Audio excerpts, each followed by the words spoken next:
Every year, NuMark Credit Union gives back to help out several organizations. This year, one of the organizations we teamed up with was Wags to Wishes Animal Rescue.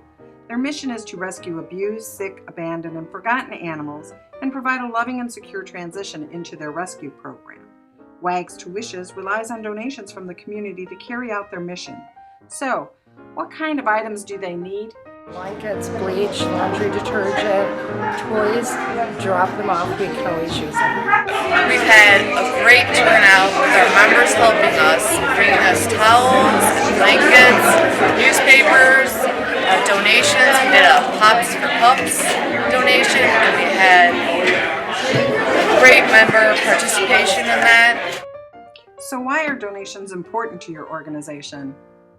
Many of the dogs that enter Wags to Wishes come in with medical issues that typically aren't covered by the adoption fee. Each of our branches has adopted a shelter in their own neighborhood. We want to be part of our communities. In addition to donations, NuMark Credit Union staff have the opportunity to donate their time so they can help support the cause. To learn more, visit NuMarkCU.org.